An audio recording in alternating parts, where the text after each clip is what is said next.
El 7 de junio, el Gobierno de España decidió abrir el puerto de Valencia para acoger a las personas a bordo del buque Aquarius. Fue una decisión excepcional, tomada por razones de solidaridad y la más elemental humanidad, para atender a 630 seres humanos en un buque a la deriva, con 140 menores entre sus tripulantes, la mayoría de ellos menores no acompañados.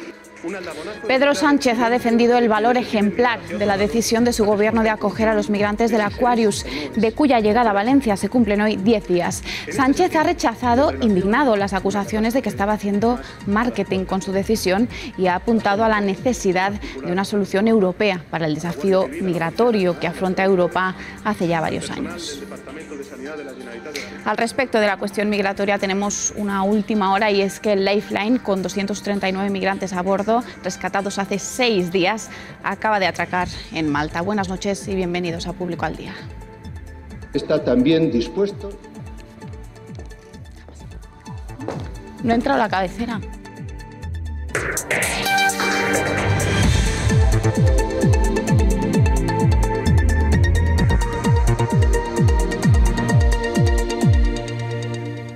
También dispuesto a pagar a los terroristas y a pagar a algunos para trasladarles a las prisiones en el País Vasco. Y señor presidente, ¿es esto lo que usted ha negociado con el señor Urkullu? El portavoz del Partido Popular, Rafael Hernando, ha desempolvado hoy los viejos argumentos del PP en la oposición. El cuadro que ha pintado Hernando muestra a un presidente rehén de independentistas y populistas, dispuesto a dinamitar la unidad de España, tragar con los insultos de Quim Torra, acabar con la dispersión de presos y faltar al respeto a las víctimas de ETA. El Consejo Europeo del fin de semana ha centrado la sesión de control al Gobierno en el Congreso de los Diputados. A pesar de ello, otras cuestiones se han colado en el debate. Pedro Sánchez ha presentado hoy su programa europeo en el Congreso. Es prioritario para España completar la unión bancaria, la puesta en marcha del Fondo Europeo de Desempleo, un Brexit en definitiva ordenado y acordado, avanzar en la eficiencia de la Unión Económica y Monetaria. La oposición se ha mostrado crítica ante el discurso de Sánchez sobre migraciones. Usted ha hablado mucho, pero como si todo fueran refugiados, y la inmigración económica es Frontex y nada más, y frontera. Es más importante resolver los problemas de los españoles que dedicarse a una política de gestos y de marketing. Lo que quisiéramos que nos explicara el presidente es cuál es su programa de gobierno. Que hay que cerrar los CIES, hay que terminar de una vez con las deportaciones en caliente. Europa no debe subcontratar a matones que no respeten los derechos humanos. Y Cataluña sigue planeando en el Congreso. Y usted dijo que se podía hablar de muchas cosas, pero solo aquello que cabía en la Constitución. Es decir, el mismo discurso del Partido Popular. También hemos visto cómo la derecha ha sacado el recetario más tradicional. Le exijo más respeto para la dignidad de las víctimas del terrorismo. Usted ha escogido a los socios nacionalistas y populistas, a los enemigos de Europa, les ha escogido para llegar al gobierno. Así las cosas, en el horizonte aparecen 2 años de debates parlamentarios de gran altura. Al margen de políticas concretas, la relación entre los partidos que sacaron a Mariano Rajoy de la Moncloa está en constante cambio. Nos cuenta más nuestro compañero Alejandro López de Miguel. Pues hoy en el Congreso, desde las 9 de la mañana hasta las 4:15 de la tarde, ha habido sesión de control y a la vez pleno monográfico sobre la Cumbre Europea este fin de semana. Sánchez ha expuesto sus políticas en esta materia y ha pedido al Partido Popular que deje de jugar con las cifras y diga esa falacia del efecto llamada, que no está contrastada, recordándole, por cierto, que este año, mucho antes de la acogida de las 630 personas que viajaban en el Aquarius, ya había habido más llegadas de migrantes a las costas españolas que el año pasado. Le recordaba la serie histórica. Le pedía al Partido Popular que pase a hacer una estrategia de oposición y no de crispación. Segunda parte, la sesión de control, Sánchez criticaba que vuelvan con esta estrategia de los pactos ocultos con independentistas y que Rafael Hernando, el portavoz del PP, calque exactamente la misma pregunta que hacía la semana pasada en sesión de control. El PP, ha dicho, se defiende hablando de que la moción de censura fue un fraude y moviendo el fantasma de ETA. Estas son las armas. Con el portavoz de Esquerra Republicana, Joan Tardá, ha hablado de abandonar la vía unilateral y le ha pedido que de una vez por todas también los independentistas aprendan de sus errores en referencia a lo que pasó en el Parlamento el 6 y el 7 de septiembre. Por otra parte, con Pablo Iglesias ha exhibido una mejor sintonía, han mantenido este idilio que llevan teniendo desde semanas y le ha dicho que se compromete a mejorar las condiciones de los CIE, no a cerrarlos. En última instancia, y antes de abandonar el hemiciclo, en el edificio del Congreso todavía, Sánchez se ha reunido con periodistas parlamentarios y ha detallado que los restos de Franco abandonarán el Valle de los Caídos en julio a más tardar.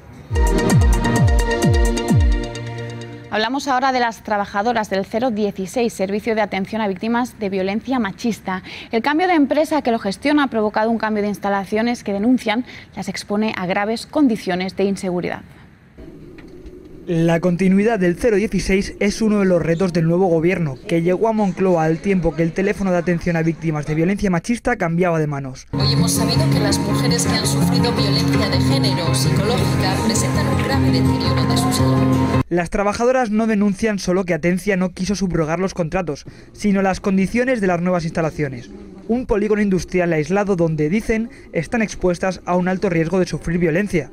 Va a ser una prioridad de la ministra de Igualdad. Y yo voy a estar ahí para precisamente plantearnos que no esté al albedrío de lo que significa el tener que externalizar la cobertura del 016, el que no se deriven llamadas al 112 y necesitamos cubrir y garantizar que el 016 no esté sometido a ningún vaivén ni empresarial ni gubernamental. La vicepresidenta del Gobierno, Carmen Calvo, ha asegurado que están supervisando el cumplimiento del contrato, la continuidad y mejora de atención a las víctimas. Pero mientras eso sucede, las 23 trabajadoras siguen cubriendo las 24 horas de los 7 días semanales. 016, dígame. Las condiciones en las que trabajan, dicen, afectan al servicio de las mujeres maltratadas. Solo el año pasado el 016 atendió casi 78.000 llamadas, una tabla de salvación para las mujeres que quieren dejar de sufrir violencia. La degradación de las condiciones laborales de las trabajadoras del 016 tiene mucho que ver con la privatización de un servicio fundamental para luchar contra la violencia machista. Hemos hablado sobre ello con Luz Martínez Ten, responsable de la Secretaría de Mujer y Políticas Sociales de UGT. Entendemos que hay servicios muy sensibles, sobre todo en el ámbito de violencia de género, que no pueden ser, aunque sean de gestión pública, no pueden privatizarse. El caso de 016 es un grave error porque esta empresa ha subcontratado, a su vez se ha subcontratado de otra empresa que venía anterior y tanto los derechos de las trabajadoras como en sí la naturaleza del servicio ha quedado gravemente afectada. Esto es muy terrible cuando hablamos de mujeres que llaman a un teléfono pidiendo ayuda y que no saben quién está detrás de este teléfono. Por lo tanto, creemos que estos servicios tienen que ser de gestión y de ejecución pública y que estas personas que están trabajando ya con una experiencia deberían pasar a formar parte de la administración pública y garantizar la continuidad del proceso, del servicio. O sea, estas personas, estas trabajadoras que están atendiendo a las llamadas tendrían que formar parte de un equipo estable de la administración. Por otra parte, es muy importante explicar que el gran avance que hemos dado de protección a las víctimas se puede quebrar cuando intentamos economizar o mercantilizar este tipo de servicios. Sindicatos y patronal han pactado una subida salarial de entre el 2 y el 3% hasta 2020. Pero ¿cuánto es el 2% de un salario de miseria? Hemos hablado con algunos de los más perjudicados por la crisis.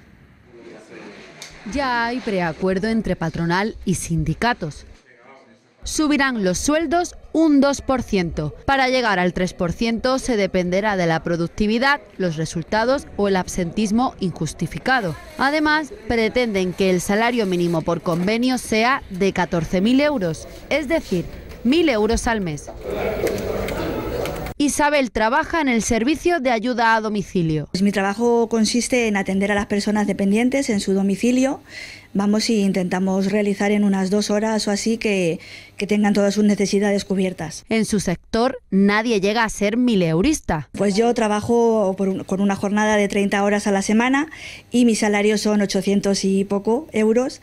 La jornada completa en mi sector son 36 horas y no se llega ni por remoto a los 1.000 euros. Y no creen que a medio plazo puedan cobrarlos. En octubre de este año, del 2018, de una subida de un 0,5%, pero desde el 2016 no tenemos ningún tipo de subida. También denuncian que viven situaciones precarias. Que no sabemos a lo que nos enfrentamos en los domicilios, ¿no? Porque llegamos sin ningún tipo de preparación. Venimos con la misma bata de atender a 3 usuarios o 4 y te pones vienes a casa, están tus hijos. En la actualidad, el salario mínimo en España son 735 euros. En Alemania son casi 1.700 euros, un 64% más. Si se realiza, la subida salarial afectaría a casi 6 millones de trabajadores, ya que al ser una recomendación, cada organización tiene después que ratificarla.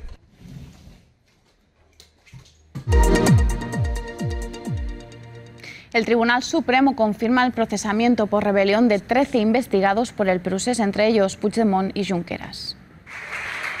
Este procesamiento supone su inhabilitación automática para ser diputados hasta que se dicte sentencia, ya que los procesados por rebelión quedan apartados de todo cargo público. Según el Supremo, existió literalmente un alzamiento con uso torticero del poder para conseguir la independencia de Cataluña al margen de la ley.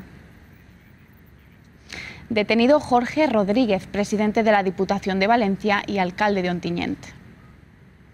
El político socialista ha sido detenido en una operación anticorrupción. La causa se abrió por presuntos delitos de prevaricación administrativa y malversación de caudales públicos en mayo. La Fiscalía Anticorrupción de Valencia interpuso la denuncia y se investigan irregularidades en la contratación de directivos en la antigua Imelsa en 2015.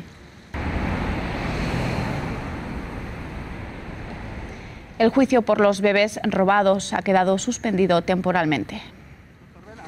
El acusado, el doctor Eduardo Vela, de 85 años, no se ha presentado hoy en el juzgado.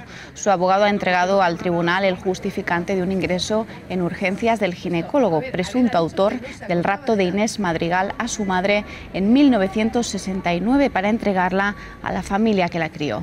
Vela negó ayer las acusaciones y dijo no recordar nada. El juicio se reanudará lo antes posible. Un juez de Estados Unidos ha ordenado reunificar a todas las familias inmigrantes separadas en la frontera. La orden cautelar de un juez de San Diego obliga a devolver a sus padres en 30 días a todos los niños separados por el gobierno de Donald Trump. La decisión supone un desafío para la Casa Blanca y la judicialización de la polémica que más daño ha hecho al gobierno de Trump. Sus jaulas para niños y la separación de familias migrantes horrorizaron al mundo entero.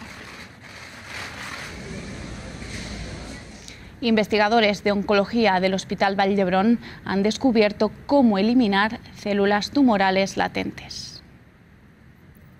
El grupo investigador ha descubierto que una nueva terapia podría ayudar a eliminar estas células resistentes a los fármacos y responsables de las recaídas. Las células tumorales durmientes están en diferentes tipos de cáncer, como los de colon, mama y pulmón, entre otros. El descubrimiento ha sido posible tras 10 años de investigación.